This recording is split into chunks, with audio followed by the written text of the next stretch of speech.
On m'a demandé comment je réalise mes vidéos, d'où vient l'inspiration et quel matériel j'utilise. J'ai donc décidé de faire une review de mon matériel, mon setup du parfait débutant en vlog et en vidéo. Je vous présente la rubrique Qu'il est geek, générique.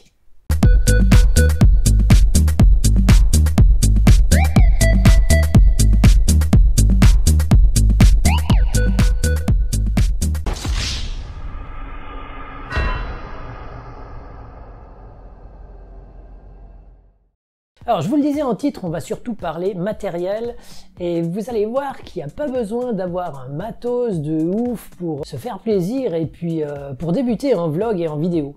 Par contre, je vous recommande tout de même de suivre quelques tutos sur YouTube. Moi, personnellement, je suis régulièrement les chaînes d'Olivier Schmitt, Olivier Juprel, Naotech, Drone My Life, UberL, Astronogeek. Non, Astronogeek c'est plutôt pour les sarcasmes et puis accessoirement pour l'astronomie. Avec un M, hein? Avec un M. Donc, je vous mets de toute façon les liens en description. Donc, parlons matos. Comme j'ai pas les moyens d'EuropaCorp, bien encore moins ceux de la Warner, ben je fais avec ce que je peux et surtout avec ce que j'ai. On commence par la prise de vue. Alors comme caméra, j'utilise principalement mon Samsung Galaxy S10 Plus. C'est bourré de fonctionnalités et puis le traitement de l'image est ma foi pas trop mal et c'est largement suffisant pour débuter en vlog et en vidéo.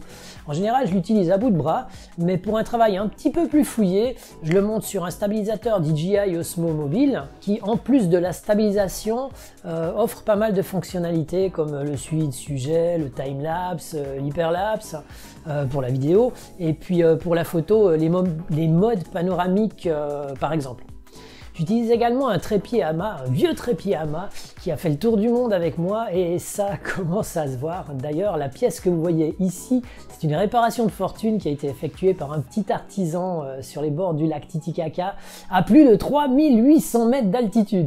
Du coup, même si ça fait pas toujours le taf, mais vous l'avez compris, je suis pas prêt de m'en séparer. Il est ici surmonté d'un support pour le smartphone qu'on trouve un peu partout chez votre détaillant, sur Amazon, partout.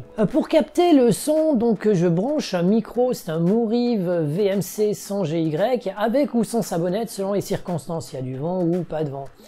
Oui, parce que les micros des smartphones, ça capte tous les sons environnants et puis ça donne un résultat souvent plus que très médiocre. Alors que de connecter un micro directionnel, ça permet de capter vraiment que le sujet principal, le son qui vient du sujet principal.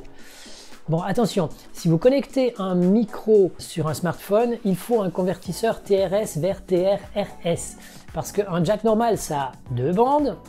Et pour qu'il soit reconnu, que le micro soit reconnu, que le jack soit reconnu, il faut qu'il ait trois bandes. Il m'arrive également de me servir de mon ancien Galaxy S6 Plus, soit comme caméra d'appoint ou d'enregistreur sonore. Ou encore un Canon EOS 1200D avec un objectif 18-55, un autre de 70-300.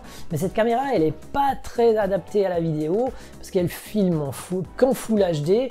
Elle n'a pas de micro externe et puis le bitrate n'est pas sensationnel. J'ai testé, c'est... ouais, bof. Comme je l'ai dit précédemment, selon les circonstances, j'emploie un micro directionnel. Il m'arrive aussi parfois d'utiliser un micro-cravate. Ben, c'est le cas ici, justement. En parlant de micro-cravate, si vous voulez pas vous ruiner, il est possible d'en bricoler un sur la base d'anciens écouteurs de smartphone. Si ça vous intéresse, je vous mets un lien vers le tuto de la chaîne de Naotech, ouais c'est ça, concernant ce bricolage. C'est très bien fait et puis bah, j'en ai un là et ça marche bien, ça marche bien. Pour les enregistrements studio, les voix off, j'utilise un Neewer NW700. Petite anecdote justement, afin de réduire les réverbérations qui sont ce qu'il y a de pire pour un ingénieur du son, j'enregistre les voix off et puis les enregistrements studio dans mon dressing. Pour les prises de vue aériennes, j'utilise principalement deux drones. Le premier, c'est le DJI Mavic Pro Platinum avec sa télécommande qui est connectée à une tablette Samsung Galaxy Tab A. Ça c'est pour le retour vidéo et pour les infos de vol. J'utilise aussi le DJI Mavic Air 2 pour la richesse de ses modes automatiques. Comme pour les caméras, lorsque j'ai besoin d'un drone lourd pour une mission ou une prestation spécifique, en général je loue. Pour le traitement de l'image, je travaille sur un PC portable HP Omen. C'est un portable gamer, pardon, avec quand même 32 Go de RAM, sur le logiciel Premiere Pro et puis DaVinci Resolve. Sur le terrain, pour les petites rubriques comme le Bonjour de Kogan, je monte directement sur le smartphone avec une appli qui s'appelle Power Director. C'est une appli très intuitive, dotée de nombreuses fonctionnalités. Et puis c'est très facile à utiliser. En ce qui concerne les effets sonores, les musiques, lorsque je les crée pas moi-même, parce que je vous rappelle quand même que je suis producteur de musique électro. D'ailleurs, je vous mets le lien vers ma chaîne là. Ça vous permettra d'écouter ma musique et puis de regarder mes clips. Bref, en ce qui concerne les bruitages et les musiques, tout ce qui est libre de droit, je les trouve sur Epidemic Sound et Artlist, c'est sur abonnement. Et bien souvent, j'avoue que c'est là que je passe le plus de temps pour chercher la musique, le son qui correspond à l'ambiance que je veux donner à une vidéo. Concernant ce qui m'inspire pour l'évasion, sans vouloir être chauvin, j'habite une des plus belles régions du monde. Ici, il y a plein d'endroits plus beaux les uns que les autres à filmer. Puis la seule limite, c'est le manque de temps parce que, bon, même si je dors très peu, comme pour tout le monde, pour moi, les journées font que 24 heures. Et ben voilà, je crois qu'on a fait le tour. Et comme vous avez pu voir, comme vous avez pu vous en rendre compte, on peut faire un travail sympa, sans se ruiner avec ce qu'on a sous la main. N'hésitez pas à consulter les liens en description, c'est une mine d'informations et tous ces youtubeurs que j'ai cités font un travail de pro, un travail super, vraiment.